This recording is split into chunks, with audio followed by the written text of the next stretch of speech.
Hallo, mein Name ist Jorge und herzlich willkommen zu einem neuen Video auf meinem Kanal I Love Kuba. Mit dem Monat August geht es auch heute um die aktuelle Lage in Kuba. Normalerweise kommt das Video zu dieser Serie immer am ersten Sonntag im Monat raus, aber ja, ich habe es erstmals nicht geschafft.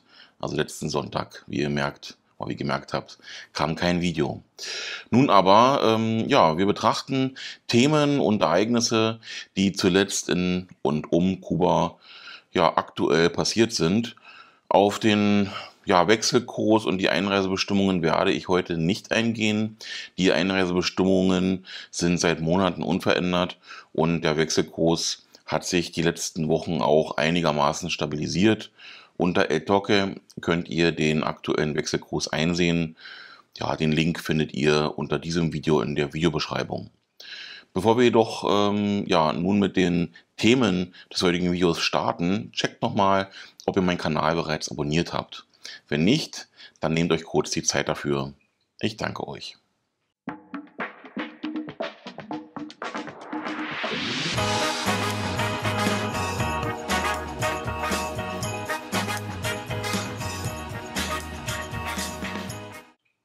Am 8. August 2024 hat López, El Gigante Cubano, erneut Sportgeschichte geschrieben. Bei den Olympischen Spielen in Paris sicherte sich der legendäre Ringer im griechisch-römischen Stil in der Gewichtsklasse über 130 Kilo seine 5. Goldmedaille in Folge. Ja, mit einem klaren 6:0 Sieg über den Chilenen Acosta, der ebenfalls kubanische Wurzeln hat, krönte sich López zum erfolgreichsten Olympioniken seiner Disziplin. Diese historische Leistung, die López als ersten Athleten mit 5 Goldmedaillen in derselben Disziplin in die Geschichte eingehen lässt, wurde von Fans und Sportbegeisterten weltweit gefeiert. Acosta, der einst an der Seite von López trainierte und nun für Chile antritt, zeigte nach dem Kampf großen Respekt und nannte ihn nicht nur sein sportliches Vorbild, sondern auch seinen Bruder und Freund. Mit einem bewegenden Abschied von der Matte, als López symbolisch seine Schuhe in die Mitte legte, beendete der 41-Jährige seine beeindruckende über 20-jährige Karriere. Trotz gesundheitlicher Rückschläge wie mehrere Bandscheibenvorfälle hat er in 16 Jahren nur 2 Kämpfe verloren und bleibt eine wahre Legende des Sports. Am 6. August 2024 gaben die USA bekannt, das humanitäre Visaprogramm vorübergehend auszusetzen. Diese Entscheidung erfolgte aufgrund eines internen Berichts, der weitreichenden Betrug aufdeckte. Seit Mitte Juli werden keine neuen Reisegenehmigungen mehr ausgestellt und Anträge von Sponsoren, bei denen Betrugsverdacht besteht, werden nun strenger überprüft. Das US Department of Homeland Security hat betont, dass es Missbrauch seiner Programme sehr ernst nimmt. Sprecherin Erin Heather erklärte, dass die Ausstellung von neuen Reisegenehmigungen vorübergehend gestoppt wurden, um die Sicherheit des Programms zu gewährleisten. Besonders auffällig war, dass Sozialversicherungsnummern, Adressen und Telefonnummern in den Antragsformularen mehrfach verwendet wurden, teilweise hunderte Male. Das humanitäre Visaprogramm, das im Oktober 2022 für Venezolaner gestartet und im Januar 2023 auf Haitianer, Nicaraguaner und Kubaner ausgeweitet wurde, ermöglichte es bis zu 30.000 Menschen pro Monat in die USA einzureisen. Bis Ende Juni hatten bereits über 106.000 Kubaner von dem Programm profitiert und mehr als 104.000 sind bereits in den USA eingereist. Die US-Regierung plant das Programm so schnell wie möglich wieder aufzunehmen, sobald die erforderlichen Sicherheitskontrollen oder Vorkehrungen getroffen wurden. Was bedeutet diese Entscheidung für ausreisende oder ausreiswillige Kubaner und andere Menschen, die auf eine humanitäre Visagenehmigung hoffen? Ich halte euch in dem Moment oder ja für das, was kommt noch, auf dem Laufenden über die entsprechenden Entwicklungen im Land. Russland hat erstmals Getreide von einem neuen Terminal im Ostseehafen Ust-Luga nach Kuba verschifft. Diese erste Lieferung umfasst 12.000 Tonnen Getreide und markiert einen wichtigen Schritt in den Handelsbeziehungen zwischen den beiden Ländern. Mit diesem Export stärkt Russland seine Exportkapazität. Bisher liefen etwa 90% der russischen Weizenausfuhren über Häfen im Schwarzen Meer.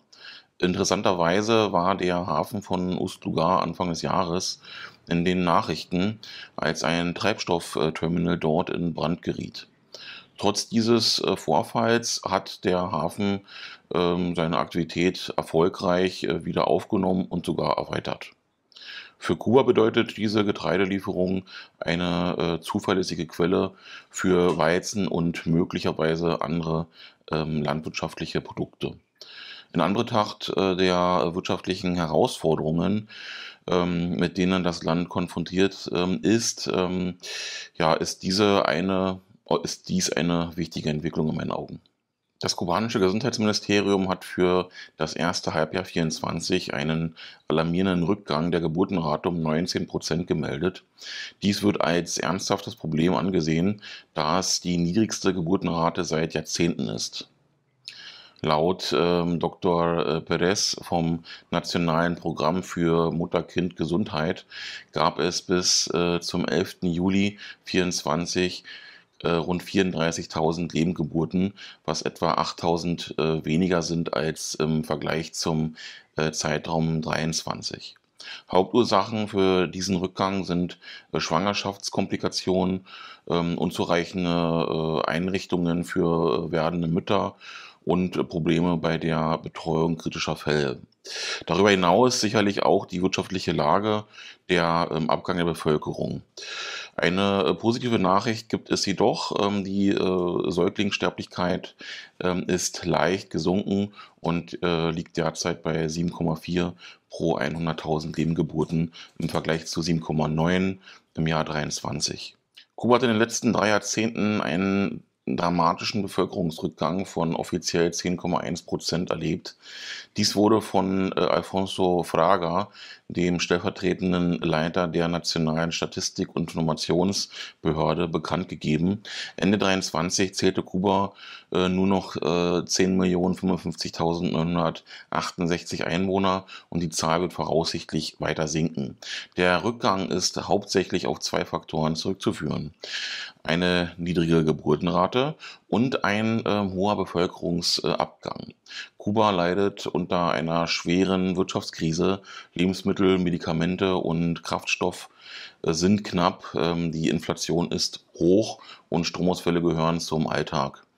Diese Probleme werden durch das ineffiziente Vorgehen und das über 60 Jahre alte US-Handelsembargo verschärft. Der Tourismussektor, eine wichtige Einnahmequelle, hat sich seit der Corona-Pandemie nur langsam erholt. Hunderttausende von Kubanern haben das Land verlassen, viele davon in Richtung USA, getrieben von der schlechten wirtschaftlichen Lage und dem autoritären Vorgehen der Regierung. Nach den Massendemonstrationen vor 3 Jahren wurden Hunderte von Teilnehmern inhaftiert.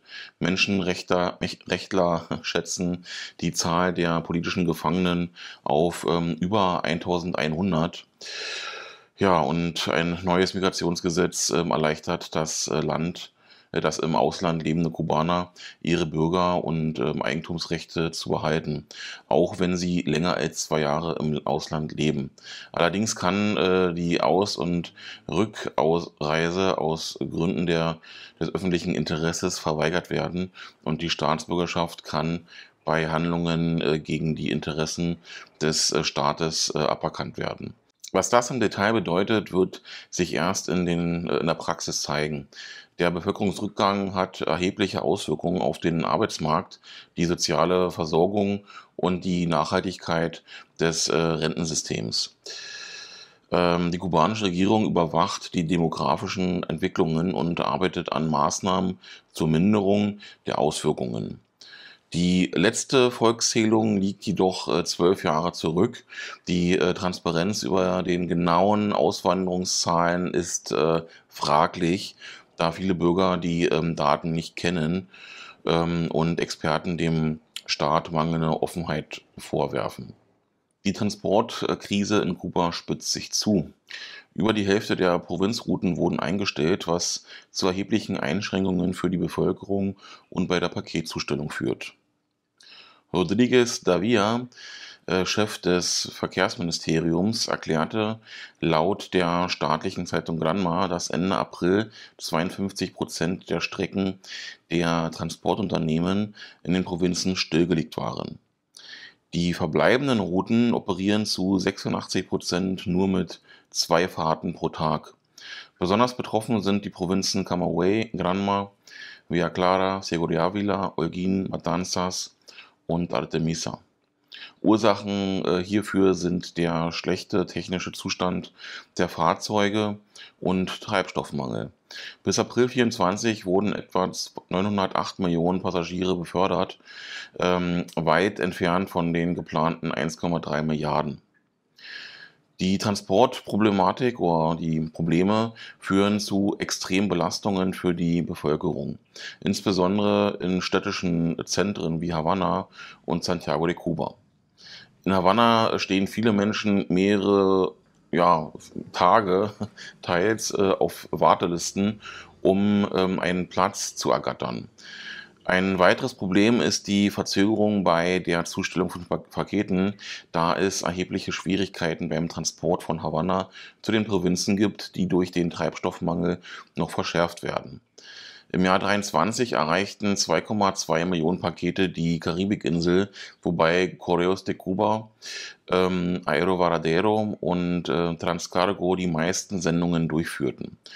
Die kubanische Regierung erkennt diese gravierende Transportkrise an, sieht die Ursache jedoch teilweise in der globalen Krise. Diaz-Canel bestätigte auf YouTube, dass die aktuelle Situation die schlimmste der letzten Jahre ist. Speziell für den Tourismus möchte ich hier jedoch nochmal darauf hinweisen, dass das Unternehmen Via Sul von Touristen genutzt wird und hier die Strecken größtenteils bedient werden. Im Mittelpunkt der langen Sommertagung der kubanischen Nationalversammlung stand die anhaltende Wirtschaftskrise auf der sozialistischen Insel. Mehr als 90 Themen wurden diskutiert und 6 neue Gesetze verabschiedet. Zu Beginn der Sitzung berichtete Wirtschaftsminister Vázquez über die Lage der Wirtschaft.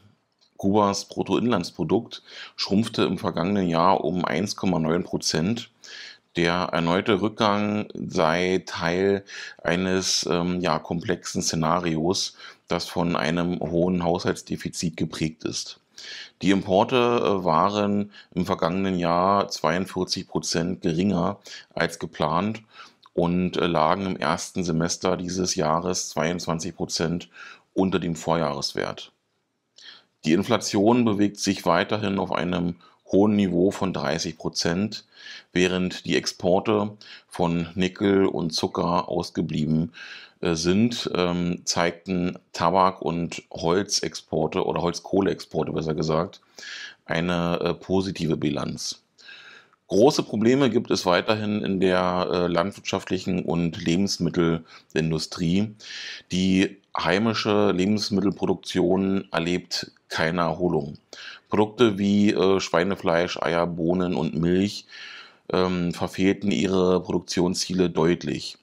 Leichte Zuwächse gab es nur bei alkoholischen Getränken und Limonaden. Als Haupthindernis für die Entwicklung bezeichnete Vázquez die anhaltende US-Handelsblockade. Diese verursache wirtschaftliche Schäden von mehr als 6 Milliarden US-Dollar pro Jahr. Um Sozialausgaben effizienter zu gestalten, sollen Subventionen zukünftig zielgerichteter erfolgen. Die Verwaltung soll entschlackt und mehr produktive Arbeitsplätze in staatlichen Unternehmen geschaffen werden. Eine umfassende Restrukturierung im Rahmen eines geplanten Unternehmensgesetzes stand ebenfalls auf der Tagesplanung des Parlaments. Eine Reform der Rahmenbedingungen des Privatsektors und ein neuer Mechanismus der Devisenzuteilung wurde beschlossen. Überraschend kündigte Premierminister Marrero eine Ausweitung der Dollarisierung an. Privatbetriebe müssen künftig die Herkunft ihrer Gelder offenlegen und Zölle sowie Hafengebühren in Devisen bezahlen. Dauerthema jeder Sitzung ist der Kampf gegen Korruption und Steuerhinterziehung. Dieses Jahr gehen dem Staat schätzungsweise 50 Milliarden Pesos an Steuereinnahmen verloren. Künftig soll das kubanische Steuersystem professionalisiert werden. Die Abgeordneten verabschiedeten eine Reform des Migrations- und Ausländerrechts sowie ein neues Staatsbürgerschaftsgesetz. Kubaner können sich künftig länger als 24 Monate im Ausland aufhalten, ohne den Verlust ihres Aufenthaltstitels oder Eigentums zu fürchten. Die Abgeordneten verabschiedeten auch ein neues Gesetz über Transparenz und Zugang zu öffentlichen Informationen sowie die Neufassung des Systems der Ehrentitel und Orden des Staates. Kuba steht vor großen Herausforderungen. Wir werden die Entwicklung weiter verfolgen und euch auf den Laufenden halten. Ja, es gibt noch eine Neuerung in meinem Shop. Neben Cubita Café gibt es jetzt auch Ron Varadero in verschiedenen Varianten. Klickt auf www.derletztewestkubaner.de und mit dem Code ILOVECuba10 gibt es noch 10% Rabatt. Den Link findet ihr außerdem wie immer unten in der Videobeschreibung. www.derletztewestkubaner.de. Wenn du das Video bis hierhin geschaut hast, lass es mich gerne in den Kommentaren wissen und abonniere meinen Kanal, sofern du das noch nicht gemacht hast. Schau auch gerne in meine anderen Videos rein. Wir sehen uns im nächsten Video wieder. Bis dahin, saludos, ciao.